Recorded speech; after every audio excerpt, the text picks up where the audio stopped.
I have a problem. That problem involves 1, 2, 3, 4, and I have a couple more hard drives that I sometimes carry around with me because I want to transfer files easily on the go. I have taken out of other devices and they kind of just sit there and don't do anything. So like this NVMe drive, for example, I've taken it out of my computer and installed a bigger one. I also have a couple external SSDs that I bought really cheap because they were on sale. They were 512 gigabyte micro SSDs that I just plugged into an adapter and then would transfer files around with that as well. And the problem that I have with that is that portability and stuff like that, having to carry this around, I've lost this in my couch. This just kind of sat around for a while, and these just get thrown in a drawer and then I use them whenever I need to, which is not really a logical way to do things like in 2024. And that's where this right here, this little guy, really small, about this big, yeah, pretty small, ZimaBoard comes into play. This device is flipping awesome. I've had it for about 3 weeks and the company reached out to me to review this. They haven't seen this video prior to actually sending this out. I did a little short about it and then I am finally doing my final thoughts about it because I really think that anybody, even my kids, if I showed them quickly how to do it, could learn how to use this thing because it's really a noob friendly server device that you can set up in under like half an hour. Now, I say under half an hour. Now, it depends on what you want to use it for, what you plan on using it for. It is something that is really cool because it has dual USB 3.0 ports on the back. This is for HDMI. I don't use this. I've never bothered with using it because it's not going to be connected to a monitor or anything like that, but this is a port that they give you. 2 LAN ports, power, and PCI slot. PCI slots are very good for things like this. For example, now I bought this one because I wanted it really fast, but they ended up sending me an extra one anyways because I reached out to the company and I asked them, I was like, hey, what about the PCI slot? I think you guys should actually send out one of these with the NVMe board to any of your customers when you sell them the highest tier model, which is this one, because it is a pretty expensive device. I'm going to let you know that, but it's a lot cheaper in a sense of having to not lose your SSD. I've lost this SSD once and I thought I lost it forever. I don't know how. It was just stuck in my couch, literally stuck in my couch, and I could not find it. I thought I shipped it off to somebody by mistake or something for whatever reason, and no, I found it like a month later, and that was because I flipped my chair upside down and I looked inside and I was like, there is a cord dangling there. There is that stupid thing.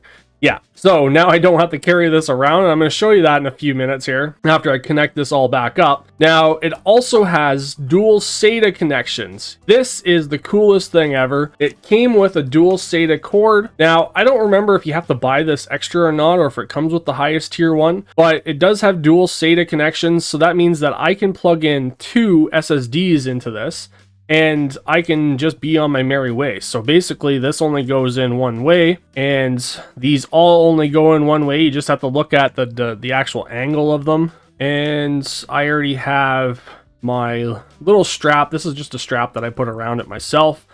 And then I can plug in these SSDs. Now you could obviously get more storage if you wanted to. This handles up to 32 terabytes of storage, which is freaking amazing. I've never thought of using more than 3 terabytes in my entire life, but that just depends on the person. And you can just set it just like this if you wanted to. Now, some people might want to make a 3D enclosure or 3D printing enclosure. They do have enclosures on their website as well. Now, I'm going to be making my own enclosure for this, and I might do an update about that as well. Now, the other thing is, yes, this PCI slot, I just have this plugged in like this. Very easy to plug in. Make sure when you put your NVMe, you have the thermal pad just sitting on top of it. Now, again, this is where a enclosure would be nice because there's a little blue light that is pretty bright. And this is kind of just wiggly a little bit, just a little bit. Now, again, you can plug in your hard drive of choice. You can plug in 2 hard drives if you want. I forgot that I have another hard drive that I was going to plug in. And if you think about it, that is it right there. That is your own little home server. Rather than using a huge desktop and it's power efficient. So very, very low power, and it doesn't consume anything worth of power from what I experienced compared to like a desktop, because some of you might come here and be like, oh, you just use my desktop and use it as a home server. Well, I'm going to show you why I like to use this after I go plug this all back in, and why I recommend getting yourself a ZimaBoard 2024 or beyond. All right, so now that everything is all plugged back in to my location where I have it stored right now, I'm able to go onto my computer and navigate to my web browser of choice, and I can type in CasaOS.local, and then I can navigate into my system directory in CasaOS. So I've already got my username and password ready to go, and I can see all of the storage on the device. So right now I technically have, let me see how much storage I have here. If I go to my settings, I have multiple different storage locations here. Now, it does allow you to merge the storage devices, but I don't recommend doing this. A lot of people say not to do this either. It's still in a beta phase, and I guess it's been in this beta phase for a long time. I didn't try it yet. Now, I have about 2 terabytes worth of storage, so I got 500, 500, so that's 500, another 500, 2.5 to, 2.5-ish to 3 terabytes worth of storage total. And it'll allow you to check up on like the RAM and everything. Now, this is the highest tier model, which has 8 gigabytes of RAM. And I've never seen, when I've been transferring files back and forth, this have any issues with the RAM. So here we go. So I have my main storage at 1.5 terabytes. And then I have my external, this is my crucial external SD, basically, or my portable SSD that has 1 terabyte of data, and I've used only 200 gigabytes of data on that thing. So now, as you can see here, there's an app store. You can actually navigate through a whole bunch of different apps and tools for this. Now, I never messed around with a lot of this. Maybe some of you might know some of this stuff. So like WireGuard and stuff like that is a virtual VPN, and you can use that for basically your own personal VPN if you want to use a VPN on your own network. So yeah, you can use your own VPN and set all that up. Now, there was one tool that I used, which was, MineOS. So I was going to try MineOS for using it as a Minecraft server. Now, I haven't touched this yet. I am going to probably do a personal video for this because I want to set up a Minecraft server inside my house and see how well that runs. And I would like to try to use it when I'm not at home, and I'm going away this weekend, so I'm gonna probably set up the Minecraft server so that it's always running, and then I'm gonna test it when I've gone away, and then I'm gonna do a video about that as well. So that's just gonna be kind of an extra video for you guys. Now, again, some of this other stuff here, so like you can access your files from outside of your home as well if you know how to do port forwarding and stuff like that. I've already tested that kind of stuff. I'm not gonna show that here either. But yeah, that's something that you can do instead of having to use like a cloud storage like Google Drive or something like that. And you can do custom installs and all that fun jazz by using the terminal. So I did test out that as well. You have to create a username and password. The default username and password is just CasaOS, and then I think it's CasaOS again and connect. And then you can actually install Debian Debian Ubuntu installs and stuff like that. So I was testing out a program where I was able to just run the program all the time on the device. This would just make it so that I could port forward into it, which was kind of cool. But the main features that I think any noobs, I'm going to say, are going to enjoy is the fact that you can just access all of your drives in one place over your network.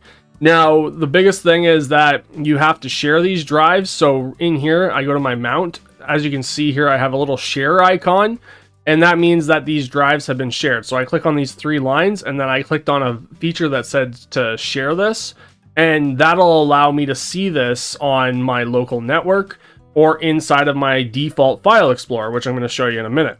So yeah, I have multiple different hard drives here. My movies is my crucial external SSD, and I have stuff on here that is like my movies. Now you can see here, I have some files that I actually uploaded from my phone. I uploaded these files from my phone to this server because I wanted to access them later on. I didn't want to have this many files on my phone, which is another big thing, which is really flipping cool, is, so like my phone for my S24 Ultra, for example, it only has 256 gigabytes of storage.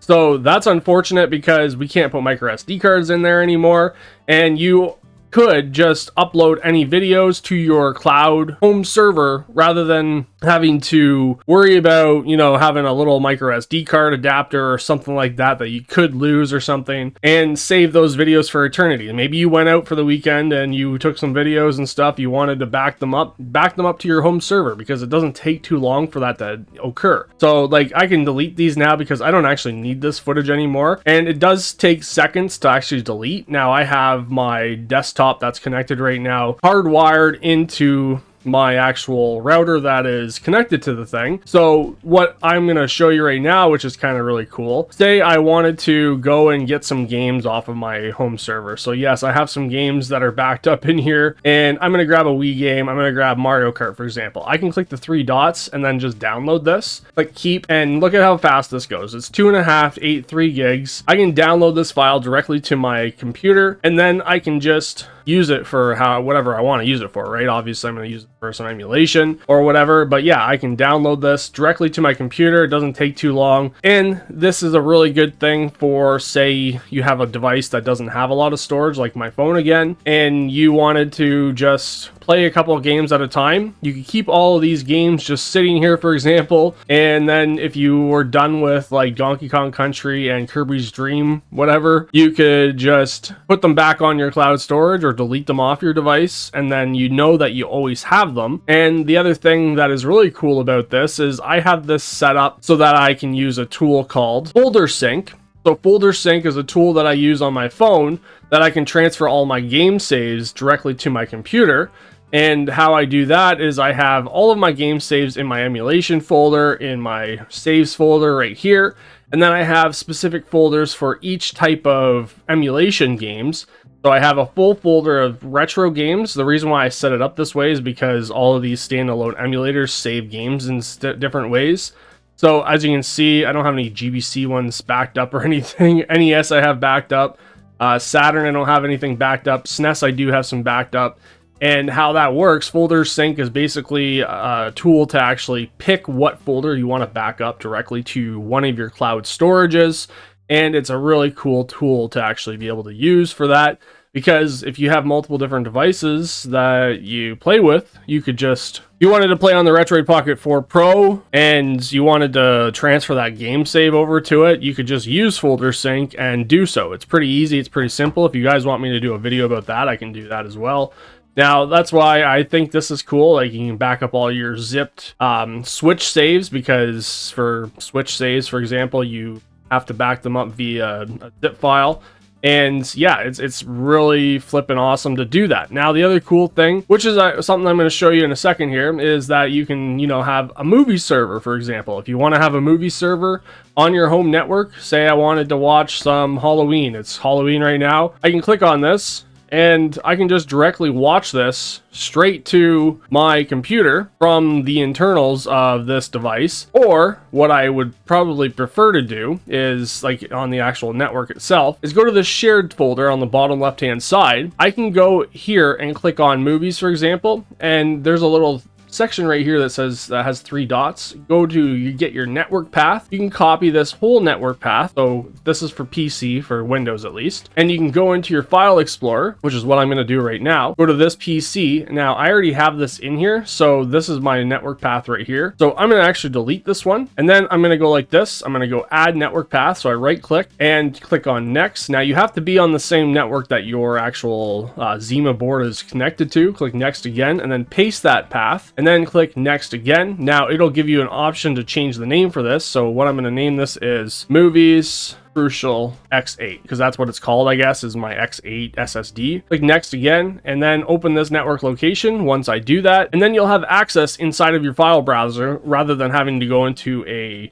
web browser, for example, to actually access all of those files that are in here. So I can navigate into my movies and TV, and then I can go back into my Halloween movie and I can play it in any player on my device. Why this is good is because, like I said, you don't have to keep a whole bunch of storage devices connected to your desktop. You can navigate and access these files on like an Android device, for example. So maybe you want to watch some movies off your Android device after you're done doing some gaming. So I'm going to show you that right now. So I use VLC Media Player on my Retroid Pocket 4 Pro, for example, and I'm going to open this up. Now, VLC Media Player automatically, after you've given it access to do so, will allow you to see like your local network when you go to browse, as long as you're on that same Wi-Fi network, because mine is called Just Eat It, that is connected to that ZimaBoard. I can go to CasaOS. I can look for that Movies X8. I can go to my movies directories, and that's not the one I want. Movies and TV shows, movies, and Halloween complete collection. And I can just watch it over the VLC application on my device. And it's very, very fast. Like, I was able to watch full movies the one weekend. I played around with this for a while because I've had this thing for 3 weeks now, even the buffering. So I just scrolled all the way, like part way through the movie, and I was able to just continue watching it. There wasn't any slowdowns, there wasn't any latency that I could notice or anything like that. I watched all the Jeepers Creepers off my hard drive the one weekend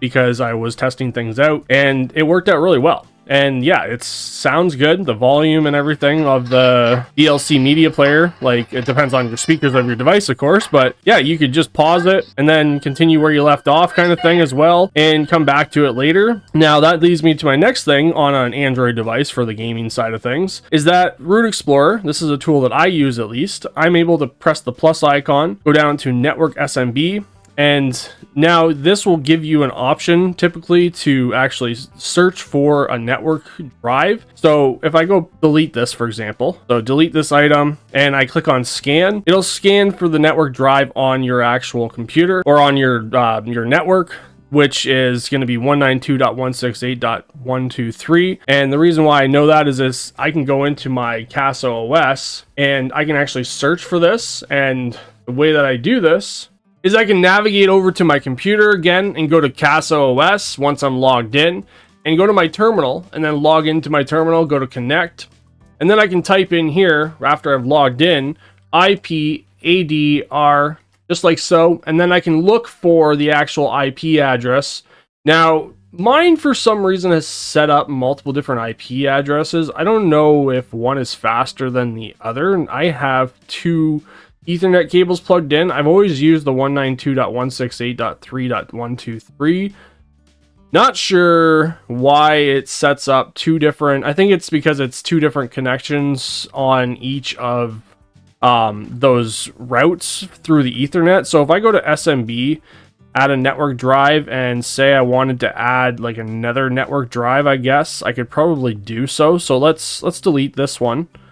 And then let's go scan, and then if I go connect over to the 148, it should still allow me to actually connect to that. So let's connect to this one, click OK, and I can still see all of my drives. So technically, if you have two different Ethernet cables plugged in, you could have two separate SMB connections over your network, and then yeah, you can navigate and access all your files, so like your emulations files and stuff like that. Maybe you don't want to have access to all of your mess of turnip drivers on your device all the time. Maybe you just want to use them every once in a while. Maybe you want to grab your ROMs and stuff like that, which is something that you can do. Or maybe you have your mods stored on here for your games. You can go into your ROMs folders and stuff like that as well. So say I wanted to grab Animal Crossing, for example. I want to copy that. I can copy this to the root directory of my storage devices. And then I can go to my SD card, or this one's my SD card right here, and I can go to my emulation. Let me see if I can find it. Emulation, ROMs, and GameCube Wii. Now I already have that game in here, so I'm just going to copy this and paste it just for the sake of the video and just show you how fast it actually is. It depends on your network as well, of course, and your router, but it's really not that long of a process. And you can just let it sit there and run in the background. Now, I highly recommend when you're copying large files like this to use the feature that says keep your screen on. Now, as you can see, I've already upped it to almost 200 megabytes. And again, this depends on your router, of course. I have a Wi-Fi 6 router that's really fast, and I can copy these files directly to my device rather than having to have a whole bunch of games on here at all times, because it's not always the case like your phone, for example, where you can plug in a micro SD card. So even on my phone, I could go into my phone's default storage file manager, and I can click on network storage, and I've named this one Zima Cloud, so I can actually add another network storage on here as well. So it's just going to search for it. Now I have to make sure I'm on the same network, which I'm not, so I have to change my network. And this is a good example because I have two different routers in my house. So mine for this one is called Just Eat It. So what I'm going to do is add that network again, and let's wait for it to load. And there it is right there. So I have the 148 and the 125. So I could navigate to this one. Now, I noticed that I do have to put in my information in here. So I'm going to do that right now. And there we go. So now I can actually access that network drive. So I can access it both on these both IP addresses, but say I have something running on the one IP address, which is 148. I can go over to the 123 one, and I can sit here and go to my movies. And let's go to my movies and TV shows. I don't know why I have two movies drives. I don't remember what I was doing there. And I could just start watching a movie off this drive and have two things running at the same time. So I can run a movie on this one, and this one's going to start or continue downloading. It did slow down for a second there. Again, it depends on how well your network is and everything, and what you're connected to and what router you have and stuff. But it's kind of neat that you can do one thing on another device and another thing on another device. So like watch a movie on your tablet, for example. That's what I did the one day. I watched the movies on my tablet, and I transferred some games around and actually kept my storage a little bit more organized, because I always carried all those drives around and stuff all the time when I was trying to transfer games to new devices and stuff. And it wasn't really the logical thing to do, because I've had cases where I lost my SSD down the side of my couch, and I lost my mind and was like, where the heck did that thing go? But it was just shoved in down beside my couch. So yeah, that's something that is a major thing about this, is that you don't have to carry around a whole bunch of hard drives, and you don't have to have a whole bunch of hard drives connected to your desktop. Now, why I would suggest getting one of these, for one, it is noob friendly. It is something that I really do think that anybody that has like more than two hard drives that have multiple lots of data on them should get something like this, and they have a decent network and stuff, and they have a little bit of an idea of how to plug in a router into any devices in particular, and has multiple different devices on their network. So I tested out watching movies on two different devices before too, and that works really well. It's basically like having your own little Netflix sort of thing in the box kind of form. So if you wanted to, you know, watch local videos off that network without any delays or anything like that, you could do so. And it's really awesome to do that, because you don't really want to have 50 subscriptions to different, you know, subscriptions at any given time. And I had a lot of DVDs that I've dumped and thrown in the garbage because some of them got scratched. So I ripped them to my computer and put them on my hard drives. And yeah, I created folders for them and created a movies directory, as you can see here. Like I have my movies, I have my movies and TV shows.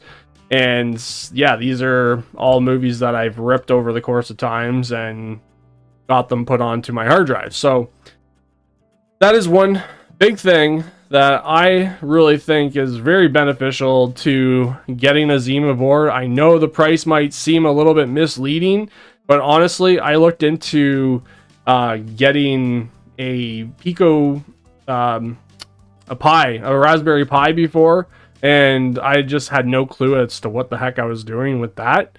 So I ended up sending the thing back. So I did buy one, and then I sent it back to Amazon because I was like, I don't understand what I'm doing with this thing.